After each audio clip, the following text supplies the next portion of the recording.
On September 22 this year, Israeli Prime Minister was at best of his arrogance when he waved two maps to embellish his speech at the United Nations General Assembly. One of them depicted an isolated Israel in 1948, while the other showed the Arab neighbors that had peace agreements with Israel. Those are Egypt, those are Sudan, UAE, Saudi Arabia, Bahrain, and Jordan. It also showed the occupied Palestinian territories, that is, the West Bank, the Gaza, and East Jerusalem, as integral part of Israel.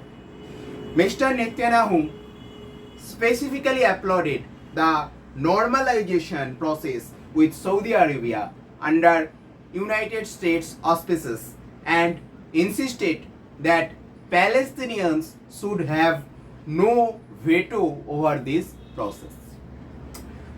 Mr. Netanyahu's remarks reflected the flurry of diplomatic activity over the last few months between Washington, Tel Aviv, and Riyadh as US officials pushed for diplomatic relations between Israel and Saudi Arabia, possibly within this year. American and Israeli officials publicly affirmed that the broad contours of the agreement had been finalized. Meanwhile, two Israeli ministers visited Saudi Arabia for international conference, signifying increasing bond between the two countries. And that's the reason why I have to discuss today's topic, the history of Israel-Palestine conflict and the reason why Hamas had attacked Israel, or Israel has replied with its own arrogance to Hamas over the Gaza Strip. So let's start our discussion that the bloodshed between Israel and Palestine. What happened in our history? The conflict between Israel and Palestine began just under a century ago, but the significance of the land precedes even biblical times. The area in question covers a teeny swath of southern Levant, that is the Mediterranean coast, bordering Lebanon, Syria, Jordan, Egypt, and even Mediterranean Sea. With perpetually shifting borders, accusations of segregations, and claims of historical significance, the region had served a fierce battleground between the Jews, Arabs, and Palestinians, backed by a rotating cast of states, including UK, France, America, Iran, and even Turkey. All of these international players are involved. While 165 of the United Nations refer to the region as Israel, the 30 other members do not recognize Israeli statehood and refer to the land as Palestine. Of the states that has recognized Israel, all accept that Jewish state settlements and segregationist policies constitute a form of forced occupation. At present, most of the West Bank is administered by Israel, although approximately 42% of it is under various degrees of autonomous rule by the Palestinian Authority. The Gaza Strip, a 41-kilometer long and 10-kilometer wide silver strip of land that is the most dense populated region in the world, located between Egypt and Mediterranean Sea, is currently under control of Hamas, which is designated as a terrorist organization by even the United States and European Union.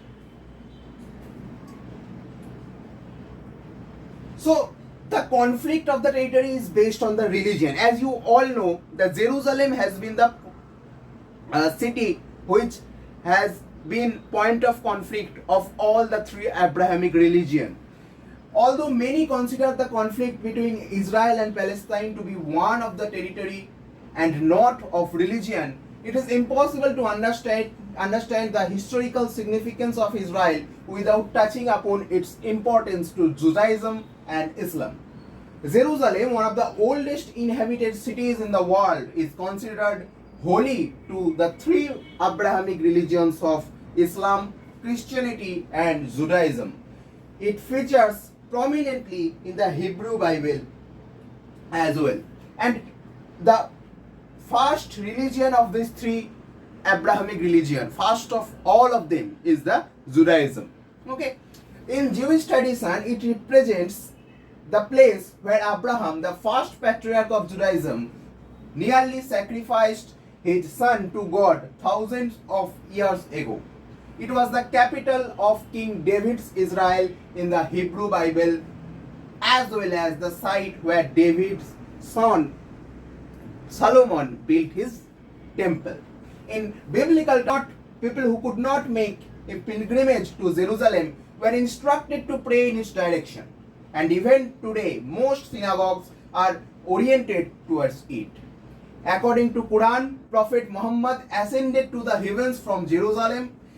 It is the home to several Islamic landmarks, including Al-Aqsa Mosque and the Dome of Rock, which I am showing in this slide.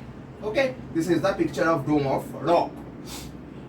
Now, according to archaeological research, evidence of the Israeli people occupying what is now called Northern Israel, that is Kingdom of Israel, and Southern Israel, that is Judah, dates back to the 9th century BC. Around the same time, it is believed that Philistines, from which the Palestine name is derived, occupied Israel's southern coastal plain. Okay, Arabs started to settle in Palestine after the Islamic conquest of Middle East in the 7th century. Apart from 90 years during which Crusaders held the region, Muslims held the area for 1200 years almost. Particularly important amongst the powers that ruled Israel was Ottoman period, reigning from 1516 to 1917. There was nothing called Palestine, nothing called Palestinian nationality or Palestinians, neither was there anything called Israel, Israeli nationality or Israelis at that point of time according to historical context. Okay. Next, look at the European conquest in Israel territory. In response to the rising hatred towards Jews in Europe and Russia in the second half of 19th century, the Zionist movement was formed in the hope of establishing a national homeland for the Jewish diaspora. Inspired by the Austro-Hungarian activist Theodor Herzl, Zionists advocated for immigration of Jews to Israel. The movement was met with considerable support from the rich Jewish businessmen and large parts of the European political machinery, and even they had support for this. Next, come to the Balfour Declaration. Chief amongst the supporter of the Zionist movement were leading British politicians at that time. British had all the support for the Zionist movement. Okay, in 1915, British promised the Sharif of Makkah an independent Arab state, including Palestine, and in exchange, the Arab forces would revolt against the Ottoman Empire. 2 years later, British Prime Minister Arthur Balfour reversed the course, issuing a declaration in support of establishing a national home for the Jews in the territory of Palestine. However, unbeknownst to both the Arabs and the Jews, France and Great Britain had already divided the Ottoman provinces between themselves in the covert of 1916 Sykes-Picot Agreement.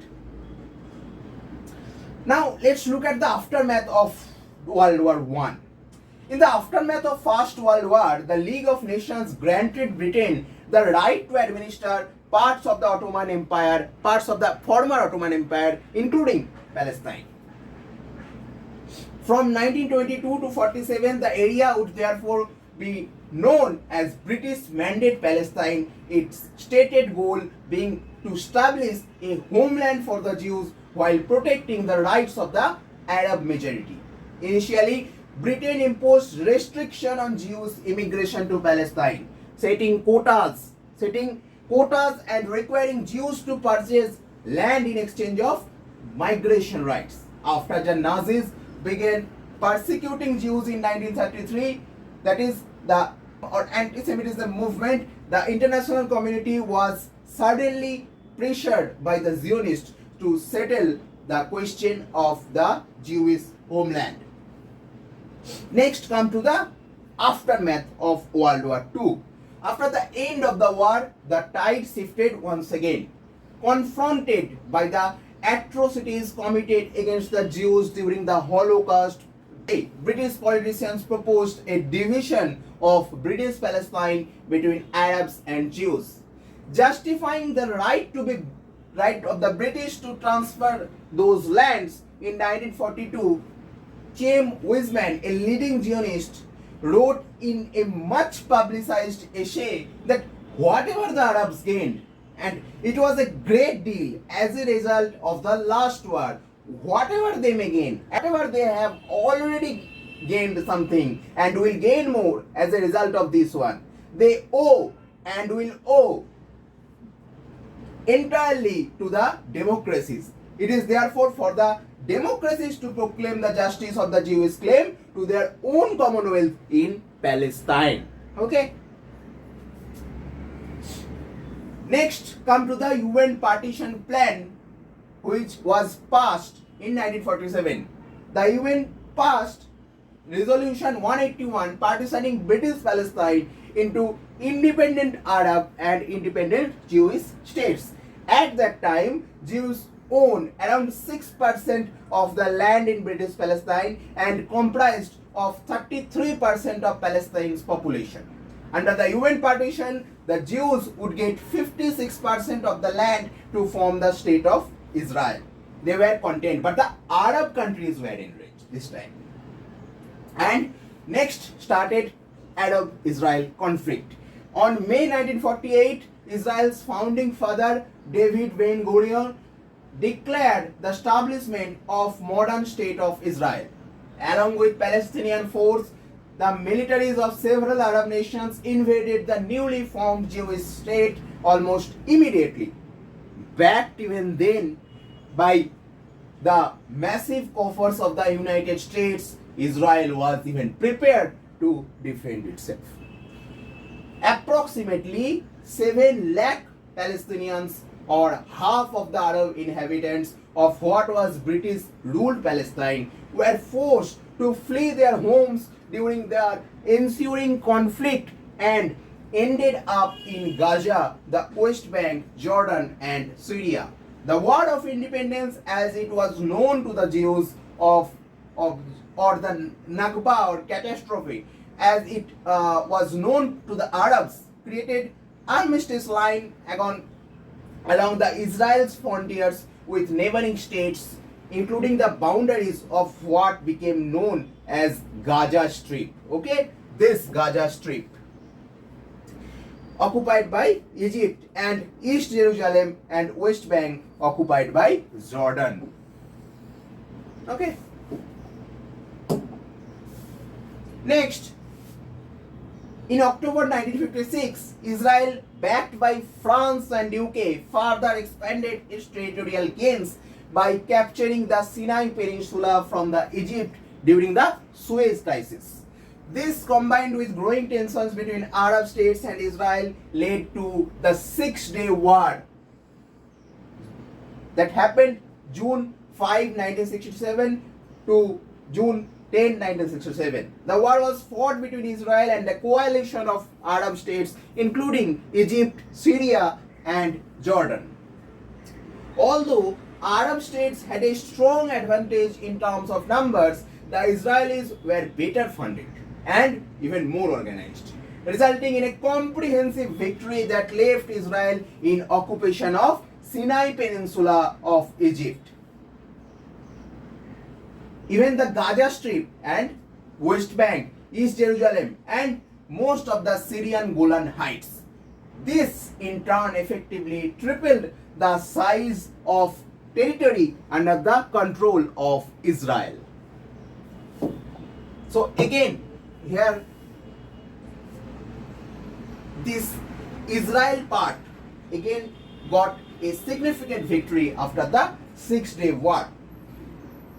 Despite over 2 decades of conflict with Israel, in 1979, Egypt became the first Arab country to recognize the Jewish state in exchange for Israel, withdrawing its forces and settlers from Sinai. Thereafter, the conflict shifted from being one between Israel and the Arab world to one between Israel and Palestine now onwards. So now, let's look at the formation of Hamas and First Intifada. From the late 1970s, Israel began establishing settlements in the West Bank and Gaza, described by Amnesty International as a mass human rights violation over the last 50 years. The government of Israel has defended its expansion of settlement and on occupied Palestinian land as being integral to its own national security.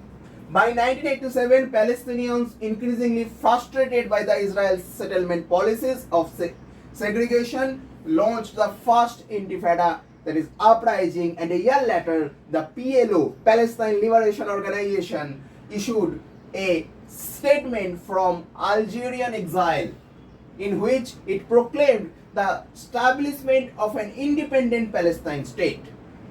The First Intifada failed to bring Palestinians the state so that they so desperately hoped, but also failed to bring Israel the legitimacy it craved. It was during this time that Hamas, or Islamic Resistance Movement, was formed. So it got a transfer from PLO to the hand of Hamas. Next come to the Oslo Accords. In the hopes of negotiating a peace agreement between the warring faction, the US President Bill Clinton launched a diplomatic initiative that would come to be known as Oslo Accords. Signed in 1993 and 1995, the Oslo Accords was seen as a potential resolution to decades of conflict. Under it, the Palestine Liberation Organization recognized Israel's right to exist, and Israel even accepted the PLO as the legitimate representative of the Palestinian people.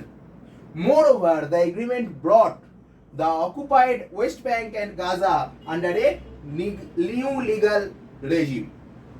Next come to the Second Intifada, which erupted in 2000, shattering the Oslo Accords promise of lasting peace. This violent 4 years uprising was marked by bombing, suicide attacks, and a heavy Israeli military response, causing immense suffering on both the sides. As the conflict worsened, the political cracks between Hamas and PLO now began to emerge. In 2007, Hamas took control over Gaza while PLO held the West Bank. This political bifurcation of West Bank and Gaza proved to be widely unpopular with a June 2023 survey by Palestinian Center for Policy and Survey Research, finding that 1/3 of the Palestinians consider the rift to be most damaging development for their people since the state of Israel's creation in 1948. Since the split, the PLO and Hamas have alternated between animosity and reluctant benevolence, but despite the friction, PLO has backed the right of Hamas to defend Gaza from Israeli occupation, because both of them were in favor of sovereignty of Palestine. Next, let's look the brief timeline which I have discussed so far. So Let's look at the timeline from 1947. In 1947, I have already said that UN General Assembly Resolution 181 calls for Palestine to be divided into Jewish and Arab state and designates the city of Jerusalem as a separate entity. In 1948, Israel accepted the UN General Assembly Resolution 181 and declares its independence. It repels armies from nearby Arab countries that oppose its own existence. UNGA Resolution 194 establishes Palestinians' right to return. 1967, responding to a mobilization of Arab states, Israel launches preemptive strikes and captures the Golan Heights, East Jerusalem, and the West Bank, the Gaza Strip, and the Sinai Peninsula. UN Security Council Resolution 242 enshrines the land for peace vision that becomes the basis of future Arab negotiations. Next come to 1970s. In 1973, during the Arab-Israel War number 3 or third Arab-Israel War, the United States backs Israel against the coalition of Arab states attempting to regain lost territory, arranges a ceasefire and launches the US-led peace process. During 1978-79, US President Jimmy Carter hosts Egyptian President Anwar Sadat and Israel Prime Minister Menachem Begin at Camp David, where they lay out a framework for peace in the Middle East, including Palestinian autonomy. After further negotiations, Egypt and Israel signed a peace treaty. Let's look at the 1980s events. During 1987 to 1993, the first Intifada leads to widespread violence, resulting the death of several hundred Israelis and nearly 2,000 Palestinians. In 1988, PLO leader Yasser Arafat accepts UNSC Resolution 242 as the basis for Israeli-Palestinian negotiations. Next, look at the events of 1990s or first half of the 1990s. During 1991, the Madrid Conference, co-hosted by the United States and Soviet Union, opens negotiation between Israelis and Palestinians for the first time. 1993, secret Israeli-Palestinian negotiations held in Norway, resulting the Oslo Accords, which call for the withdrawal of Israeli troops in the stages from West Bank and Gaza and Palestinian self-government. The PLO recognizes Israel's right to exist, and Israel recognizes the PLO as the representative of Palestinian people. During 1994, Israel and Jordan again signed a peace treaty brokered by the United States. Next, in 1995, the Oslo II Accords established Palestinian self-government in Gaza and 40% of the West Bank. Next, come to the 2000 events. Israel Prime Minister Ehud Barak and Arafat attend a Camp David summit convened by US President Bill Clinton to discuss border settlements, refugees, and Jerusalem. But talks end without any agreement. Clinton announces parameters for an independent Palestinian state living in peace with Israel. Next, come to the 2000 to 2005 events. After the 2000 peace process collapses, mistrust on both sides sparks the second Intifada, in which 1,000 Israelis and more than 3,000 Palestinians were killed. In 2002, the Arab Peace Initiative offers Israel peace and normalized relation with the Arab world after a resolution of Israeli-Palestinian conflict. After terrorist attack inside Israel, its army retakes control of Palestinian governed territory in the West Bank and later begins building a security barrier around settlement blocks in East Jerusalem. In 2003, US President George W. Bush announces a roadmap to end violence and restart the Israel-Palestinian negotiations leading to a Palestinian state. 2005, Israel withdraws from Gaza, including from all settlements there. President Bush sends a letter to Israeli Prime Minister Ariel Sharon recognizing the reality of the settlement blocks in the West Bank. Next come to the event of 2008-9. After Hamas launches rocket attacks on Israel civilians from Gaza, Israel goes to war with Palestinians militant group there. That is Hamas. The weeks-long conflict kills over 1,000 Palestinians and nearly 13 Israelis. In 2013-14, Barack Obama administration relaunches Israel-Palestinian final status negotiation, but talks break down over disagreements on settlements, the release of Palestinian prisoners and other issues. Next, in 2017, US President Donald Trump announces his decision to relocate the US Embassy to Jerusalem, recognizing the Jerusalem as the Israel's capital. In 2018, United States slashes bilateral aid to Palestinians and UN Relief and Works Agency for Palestinian Refugee, that is UNRWA, closes the PLO office in Washington DC and opens its embassy in Jerusalem. So, Donald Trump was totally and took a totally anti-Palestinian approach. In 2019, the Trump administration recognizes Israeli sovereignty over the Golan Heights and voices its disagreement with decade-old State Department opinion that Israel's West Bank settlements are inconsistent with the international law. In 2020, President Trump announces his vision for Israeli-Palestinian peace, which provides for Israel to annex 30% of West Bank and for a smaller Palestinian state.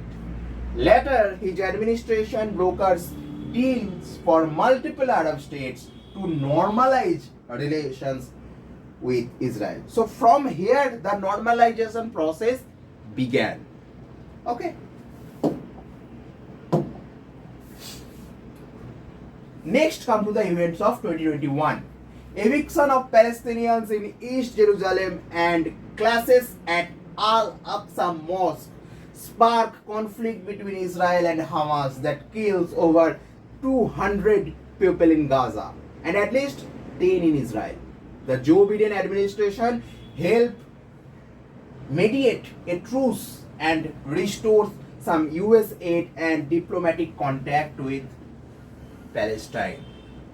So, Joe Biden government took rather a soft stance with the Palestinians compared to the Donald Trump government.